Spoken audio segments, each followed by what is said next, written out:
bagus dan meniru dari mobil buatan pabrikan Eropa sepertinya menjadi jalan untuk memulainya. Tetapi timingnya sangat tidak tepat. Pada saat itu Jepang sedang bersiap untuk berperang.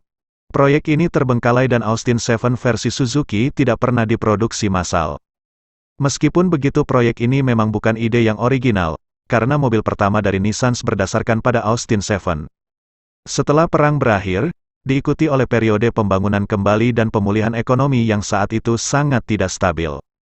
Pabrik perkakas tenun SLMC berusaha untuk diperbaharui. Tetapi gelombang serangan tahun 40-an serta struktur finansial yang berantakan pasca perang pada awal 50-an hampir menghancurkan Suzuki Low Manufacturing Company. Sunso, anak laki-laki Michio Suzuki, memiliki ide untuk memasangkan mesin pada sepedanya ketika dia pulang dari perjalanan memancing. Tanpa suatu tujuan khusus, dia berkutat dengan meja gambar di rumahnya dan mulai merancang sepeda bermotornya sendiri. Tidak pernah diketahui apakah cerita ini nyata atau tidak, tetapi yang pasti manufacturing sepeda motor akan menyelamatkan perusahaan ini dari kehancuran. MENDESAI sepeda motor Suzuki pertama. Pada November tahun 1951 para insinyur dari Suzuki Low Manufacturing Company mulai mendesain sebuah mesin yang bisa dipasangkan pada sepeda. Ide ini tidaklah unik, saat itu lebih dari 100 perusahaan Jepang lainnya muncul dengan ide yang sama. Soichiro Honda memulai Honda Technical Research Institute-nya pada tahun 1946 dengan memperbaiki mesin-mesin kecil bekas yang dipakai oleh tentara Jepang selama perang dan memasangkannya pada sepeda. 1 tahun kemudian Honda mulai membuat mesin sepeda motornya sendiri. Saat itu Suzuki menyerahkan produksi sepeda bermotor pertamanya kepada Honda.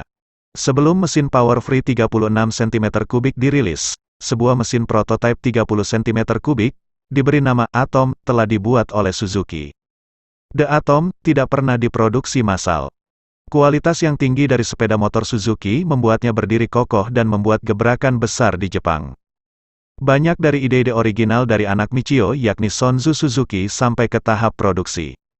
Sistem rancangannya dianggap sangat jenius, sehingga kantor hak paten dari pemerintahan demokratik yang baru memberikan subsidi keuangan pada Suzuki untuk meneruskan riset engineering sepeda motor. Tidak seperti kebanyakan kompetitornya, The Power Free tidak mempergunakan mesin dari produk berlebih milik militer, tetapi seluruhnya dibuat oleh Suzuki. Pabrikan Suzuki bahkan membuat karburator dan magnet flywheel. The Power Free diluncurkan akhir tahun 1951. Hanya sebentar setelah Power Free diluncurkan, pemerintah Jepang mengubah kebijakan tentang izin mengendarai sepeda motor berkapasitas kecil.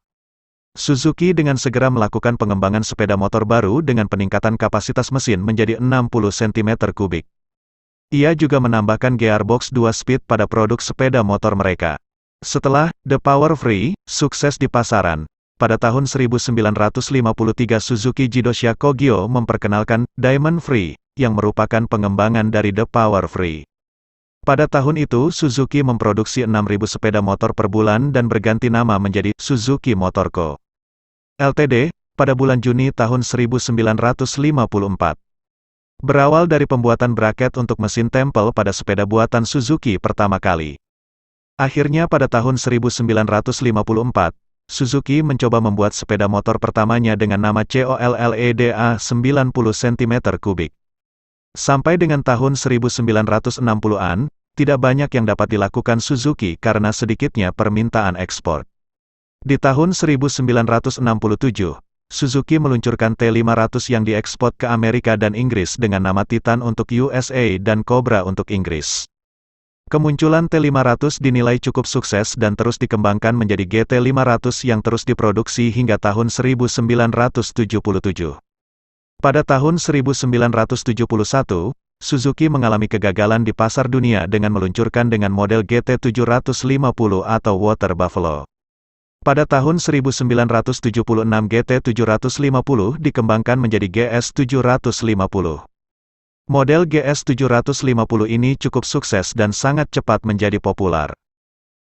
Pada tahun 1978, Suzuki mencapai kesuksesan yang luar biasa dengan diluncurkannya sepeda motor Suzuki model GS1000.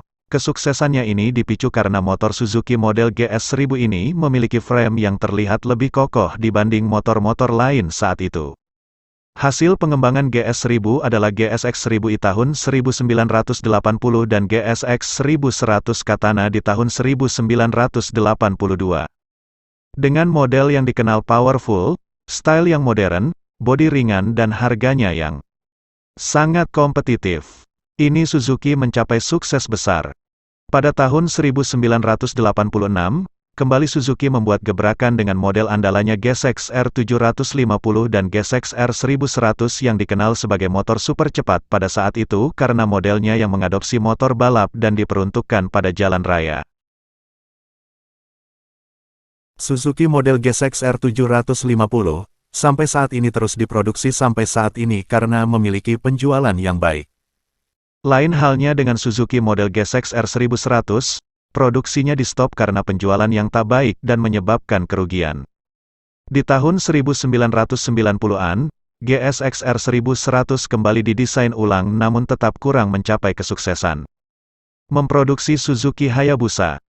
Gebrakan yang kesekian kalinya dia lakukan kembali oleh Suzuki pada tahun 1999 dengan memproduksi GSX 1300R yang kita kenal dengan nama Hayabusa sekaligus menjadi motor jalanan, street bike, yang tercepat di dunia karena kecepatan mencapai 310 km per jam. Setelah melihat perkembangan yang sukses dari perusahaan Suzuki yang didirikannya, pada tahun 1982 pada umur 94 Michio Suzuki akhirnya menghembuskan nafas terakhirnya. Ia berhasil membawa Suzuki menjadi sebuah perusahaan otomotif yang terkenal dan besar di dunia. Suzuki menghasilkan banyak produk yang disukai oleh masyarakat. Itu semua adalah ciptaannya yang dibuat berdasarkan kejeliannya dalam mendengarkan konsumen. Bukan untuk sebuah gaya, tapi efisiensi.